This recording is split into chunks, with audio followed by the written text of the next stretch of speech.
Ça dit quoi, Wade? Ok, toi, mon ref, c'est comment? On est là, on est là, on est là. La musique, c'est pour pécho ou... Oh, le bâtard.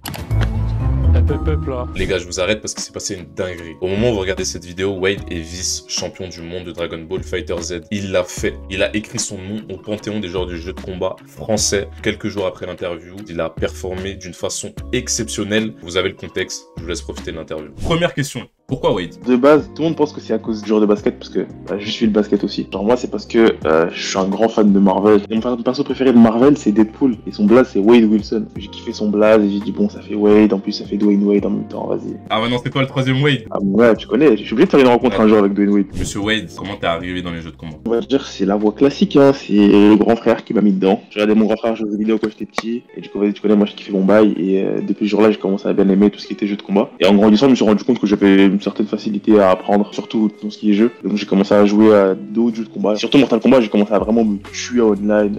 J'avais des bons combos, j'avais une bonne garde, mais c'est tout quoi. Je connaissais pas tout ce qui était neutral et tout. Et comment du coup Dragon Ball FighterZ est arrivé dans ta vie et comment t'as su que c'était ton jeu? C'est un peu arrivé au hasard. Genre j'étais pas au courant que le jeu sortait moi. C'est mon frère, vu que tu vois sur Xbox quand t'as deux comptes liés, tu peux acheter un jeu et l'autre il a le jeu aussi. C'est ce qu'on faisait avec mon frère, parce qu'on achetait tout le temps les jeux ensemble. Et il m'a appelé, il m'a dit bah là il y a un nouveau jeu DBZ qui vient de sortir. C'est chaud, on achète le jeu et on teste. Et là on a joué et j'ai testé, j'ai dit en fait c'est un 3v3 comme Marvel, j'aimais bien Marvel. En plus le jeu il a l'air bien fluide, franchement j'aime bien. J'ai commencé à me bousiller au jeu online, me tuer. Jusqu'au moment où j'ai commencé à devenir assez bon, tu vois. Je me suis dit bon vas-y, là je fais le malin, mais je suis sûr qu'il y a des gens graves plus forts que moi. Il faut que je vois où est-ce qu'il est le vrai niveau. J'ai appris l'existence de tournois e-sport. Et j'ai vu qu'il y avait un tournoi à Châtelet, genre à Extra Life Café. Je me suis dit bah tu sais quoi, ce sera mon premier, je vais m'inscrire pour rigoler, pour voir, tu vois. Et bah surprise, j'ai gagné le tournoi. J'ai assez galéré, mais ça m'a appris un peu l'adaptation et tout, le loser bracket. J'ai tout découvert le même jour. Bon j'avoue que j'ai un peu bagarré avec ma mère pour y aller.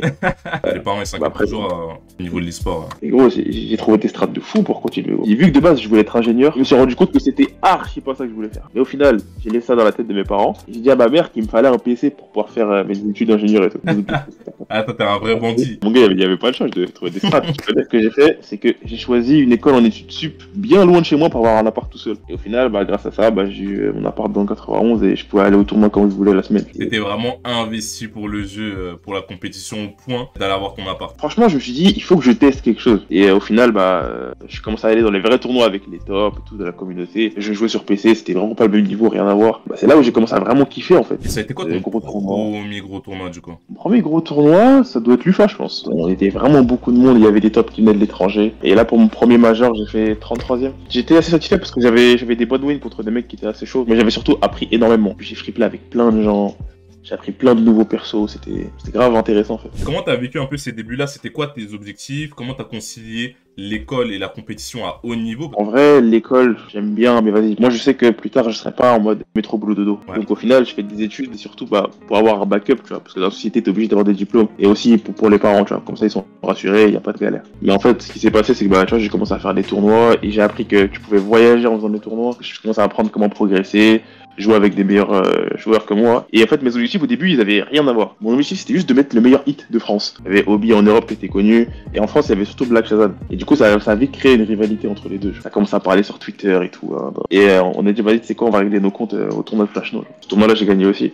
Okay. Et d'ailleurs, il y avait Yasha à ce tournoi-là, ça qui est très marrant. Yasha, il a commencé grave tôt aussi. Vous êtes tous les deux montés au top en même temps, en fait, petit à petit. Maintenant, vous êtes les meilleurs du monde, donc c'est un peu un rival, non? Je le vois plus comme un frère avec qui j'avance en même temps. Notre première vraie perf, c'était Trevoux. Tout le monde pensait que ça allait être encore Enoka Kate, Gila Kane et tout. Grande finale, c'est Wade Yasha. Tout le monde était là en mode, mais wesh, mais c'est qui eux? Depuis quand ils sont forts comme ça? Et au final, bah, il y a eu l'NCQ 2019. Là, j'ai fait top 9 là-bas. Je parle pas du Kaiden en loser. Franchement, je passais par plein d'étapes pendant ma compétition. Il y a une période où à chaque fois que j'avais une opportunité pour briller, bah, il y avait un Indari qui arrivait. Après la saison 2 et la saison 3 qui est sortie, mais il y a le Covid qui a pop d'un coup. C'était pas la meilleure méta en plus? Justement, c'était la meilleure période du jeu, vraiment, c'était le prime. Le Goku GT il s'est fait nerf, il y a eu des nouveaux persos, 2 nouvelles assises par personnage. Le jeu est totalement changé en fait. Et nous, bah, avec le groupe de Français, on s'est dit, bah en vrai les gars, on sait qu'on est bon et on peut devenir fort. Venez, on s'entraîne tous ensemble et on devient trop fort. Le problème, c'est que je faisais plein de perfs, mais pas des perfs de fou. Et il y a eu le fameux National Championship. Et à ce moment-là, tu vois, genre, pour moi, en termes de niveau, j'étais clairement dans les 8 meilleurs Français, genre. Et au final, ça fait que les critères qu'ils ont eu pour choisir le truc, ils ont surtout regardé par rapport aux résultats de saison 2 et résultats des online saison 3. Online saison 3, j'en ai fait beaucoup au début, genre vers mai, juin. Mais tout ce qui était juillet, août, j'en ai pas fait trop parce que j'étais chez ma grand-mère pendant 3 mois. Mon PC, il suivait pas trop, tu vois. Donc c'était pas ouf et c'était pas agréable de faire le tournoi. Et au final, ce qui s'est passé, c'est que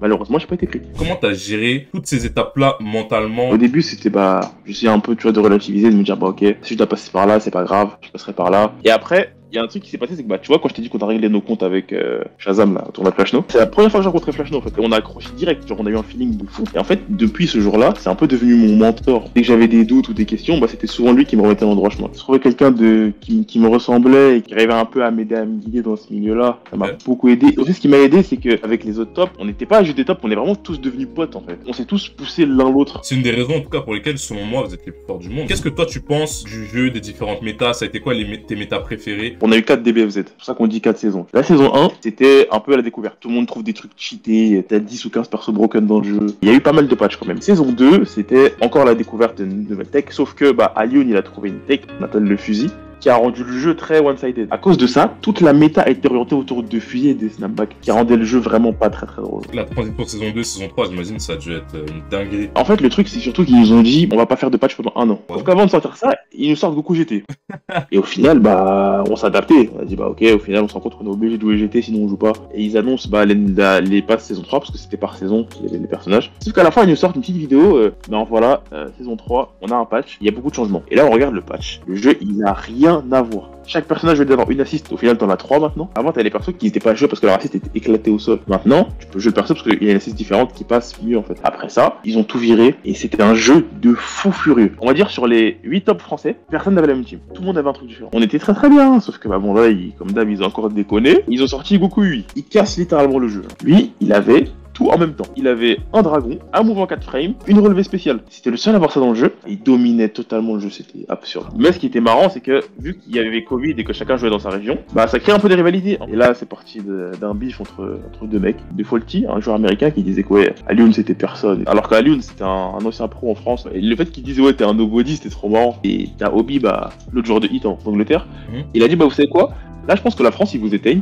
Faites un 5v5 France contre États-Unis. Et le truc a pris tellement d'ampleur sur Twitter que Bandai en a fait un truc officiel. On mettre scène de 16 personnes, avec plein de joueurs dans le monde. Mais aussi, on fait un 5v5 France contre États-Unis. On les a éteints, genre. Le tournoi 1v1 top 4, il y a littéralement 3 Français, un Américain. L'Américain, il finit 4ème. Ça a lancé un peu une guerre, en fait. Une guerre de région. En mode, vous savez quoi? Là, vous avez éteint, on va revenir pour vous fusiller. Et là, il y a eu Damascus qui a organisé le 12v12. Gros événement, grosse hype et tout. Super serré, tout le monde se tuait et ça finit victoire en France. Et le fait que là, pour une fois, sur la France, j'ai vu plein de gens qui n'avaient rien à voir avec Dragon Ball regarder le 12v12 et tweeter et tout. Non, c'était une dinguerie. Et au final, qu'est-ce qui s'est passé?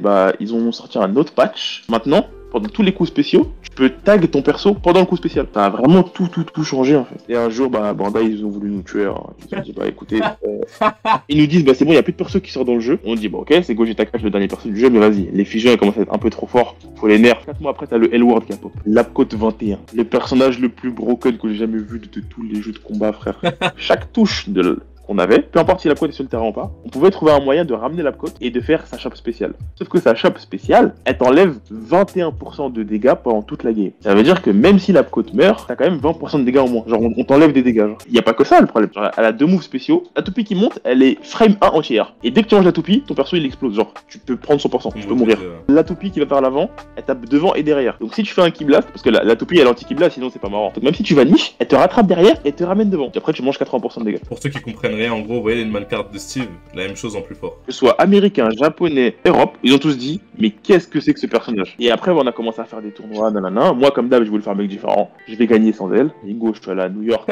J'ai fait rêver. Elle était omniprésente. Genre, en top 8, t'avais 8 lapcotes. C'était trop triste à regarder, parce que du coup, chaque game, c'était des buffs. Ils ont rien lancé, pas de patch, ni rien, donc on est resté un peu dans le show pendant un moment. Et au final, on s'est rendu compte que le perso est tellement néfaste pour le jeu et que c'était injouable. On a dit, ok, faut la ban. Le jeu allait vraiment mieux sans elle, littéralement. Et ce qu'ils ont fait, ils l'ont nerf. Donc ça a un peu rééquilibré le jeu, mais même à cause de ça, on s'est rendu compte que maintenant, pour gagner, t'es quasiment obligé d'avoir soit la côte, soit une des fusions. C'est quoi pour toi les performances dont t'es le plus fier? La première, c'était le Sonic Boom. Tu vois, en Espagne, t'as beaucoup de bons joueurs, mais t'avais surtout Shanks qui dominait. Premier match, je joue contre Cacahuète, je gagne mon match. Donc là, je suis garanti 5ème. Sauf que le match d'après, je joue contre Shanks. Et à cette époque-là, j'étais un top, mais un peu en dessous des autres. Et ce qui se passe, c'est que du coup, je suis vraiment le outsider ultime. Genre. Il y a une ambiance et une aura dans la salle. effrayant, trop. Et ce qui s'est passé, genre, j'ai réussi à le battre, j'ai gagné. Et quand j'ai battu, clim dans la salle. Après, c'est du fin. Normalement, je devais aller à l'Evo, mais je peux plus aller à l'Evo à cause d'un problème de vaccin. Il faut que son pass sanitaire soit écrit 2. Si c'est pas écrit 2, il te laisse pas partir. Surtout que j'avais préparé une nouvelle team, et spécialement pour l'Evo, genre. Et cette team-là, bah, je l'ai pu la montrer au VSF la semaine d'après, parce que de base, moi, je comptais pas y aller. Hein. On m'a dit, bah, tu sais quoi,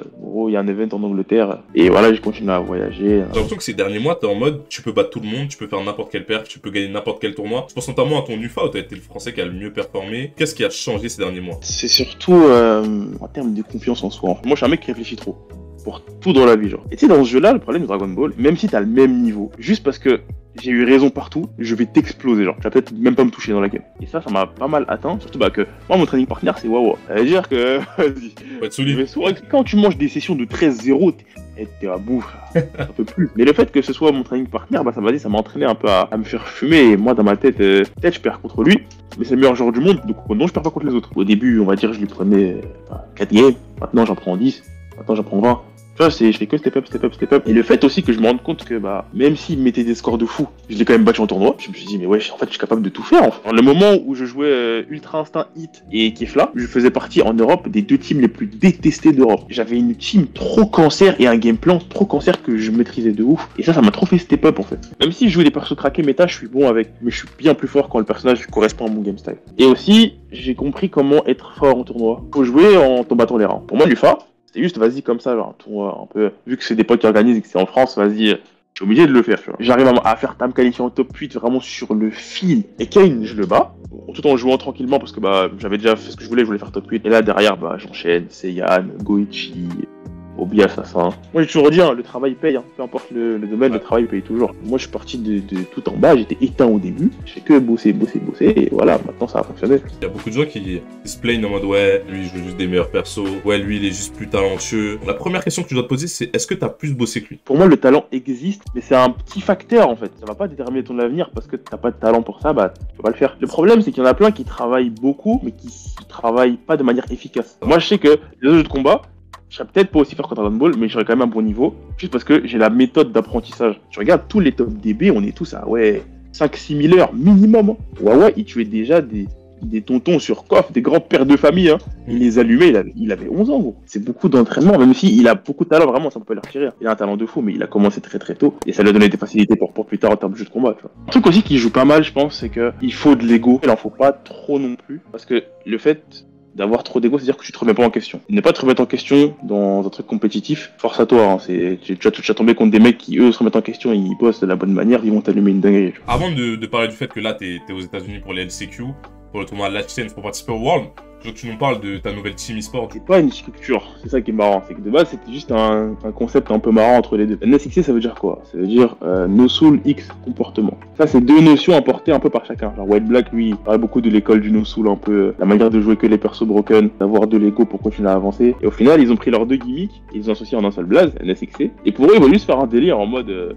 Tu vois, genre, ils créent leur maillot, ils le portent eux-mêmes et ils se tapent des barres. Et le truc a pris tellement d'ampleur que maintenant c'est devenu un peu une structure du peuple en fait. C'est l'UFA qui a fait un déclic en vrai. Moi en fait, je me rendais pas compte du poids qu'il y avait sur mes épaules en mode du nombre de personnes qui me suivaient, qui me regardaient, je me rendais vraiment pas compte. C'est ça qui me motivait encore à vraiment encore plus pousser le truc. Et bah eux, ils se sont dit, bah, en vrai de vrai, c'est l'enfant du peuple. On a un peu la structure du peuple, on va l'aider pour le LCQ, on va le tèche là-bas. Et du coup, ils me sponsorisent pour le LCQ. Comment t'apprends ces LCQ?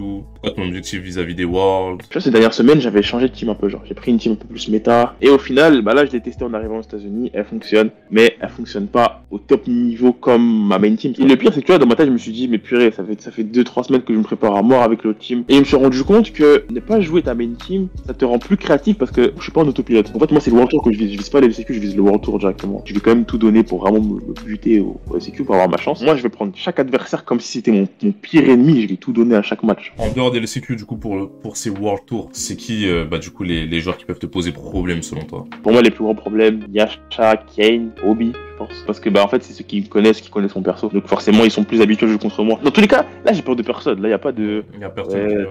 J'ai peur de lui. Y a personne qui me fait peur, littéralement. T'es pas en mode je vais me venger d'un mec qui m'a déjà battu. Ça sert pas à grand chose, en fait, de te mettre dans des mindsets comme ça parce que ça altère ta manière de jouer. Peu importe qui t'es, bah, je vais jouer au max et je vais faire de mon mieux. Et moi, je sais que je n'aurais jamais été la même personne s'il n'y avait pas autant de personnes bienveillantes autour de moi. Comment tu vois l'avenir après, bon, on va dire, les dernières grosses étapes potentiellement de 2023 pour Dragon Ball? Dans tous les cas, le début est annoncé à l'Evo, donc j'irai à l'Evo. Donc je continue à me préparer, faire les majors jusqu'à l'Evo. Mis à part DB, je vis surtout Project L parce que ça va être un jeu qui va être très similaire. Enfin, en tout cas en apparence, il a l'air très similaire. Essayez Street 6 quand même, parce qu'on sait jamais, tu vois. Surtout que vas-y, là ils annoncent un million là, histoire de mettre la daronne à l'abri un peu. Mais surtout, je vais m'orienter sur DB et création de contenu. Et vu que j'ai déjà ma commu sur DB en fait, autant que je capitalise sur ça. Le problème c'est que vas-y, moi j'ai trop de choses que j'ai envie de faire. Mais ce sera surtout, je pense, des vlogs parce que j'aime bien raconter ma life. En termes de stream, c'est différent. Mon PC actuellement, je pense qu'il suit pas de ouf parce que quand je stream des gros jeux, y a pas de problème. Mais quand je stream DB, forcément, il vient pas fluide. Si à chaque fois que je joue à DB, c'est pas des trucs rentables, bah ça me sert à rien en fait, parce que moi je suis pas avancé dans mon apprentissage. Et le souci c'est que j'ai beaucoup de mal à concilier joueur professionnel et création de contenu. Créer du contenu, ça prend énormément de temps, d'avoir beaucoup de réflexion, t'as pas le temps en fait. Si t'as collé l'adaptation avec les meufs, c'est trop drôle. Qui c'est qui a lancé toute cette bêtise là, c'est Joël au temple. Bah le base, moi vu que je kiffe Smash, je suis venu pour spectate en fait. Donc au final j'ai dit bah tu sais quoi, je suis là pour spectate, autant j'envoie des tenues stylées. Sauf que Joël, ce fumier là, il a pris en photo, il a dit mais lui il est là pour jeux vidéo ou gérer des meufs. Le tweet il a pris une ampleur de malade genre. Et il a fait ça les 2 jours. Donc au final j'ai dit bah tu sais quoi, maintenant je vais faire à chaque tournoi. Chaque tournoi je vais venir avec une tenue stylée différente. Et c'est devenu un peu la marque de fabrique. Sauf que maintenant, les gens ils ont aussi ça, vu que je m'habille bien, je veux gérer des meufs. Et c'est devenu une gimmick. Maintenant elle me fait trop rigoler, c'est trop marrant gros. Moi chaque tournoi je suis prêt pour la photo de la win. C'est carré. Donc imagine gros tu gagnes les wars mais t'as pas une tenue stylée genre sur ta photo. Est-ce que les DLC dans les jeux de combat, vous trouvez pas ça chiant de devoir payer pour avoir des persos viables? Moi personnellement je l'ai peu vécu. Parce que sur Smash, bon, il n'y a pas eu énormément de DLC, j'ai juste payé les 2 Fighter Pass, c'était pas une dinguerie. Forcément, ça impacte, mais faut vous dire que les développeurs, ils vont forcément sortir des persos broquettes parce qu'ils veulent vendre leur personnage. Ils vont pas faire un perso qui est nul parce que personne ne va l'acheter, en fait. Ça n'avait pas autant d'ampleur qu'aujourd'hui, l'e-sport. Aujourd'hui, l'e-sport, ça fait vendre, genre. Bon, Wade, c'était une interview de fou. Tant que les gens, ça les a informés, ou ils ont kiffé le truc, moi, ça me va. Merci le chat, merci les refs, et n'oubliez pas, continuez à suivre Rimé et toutes ces bêtises-là.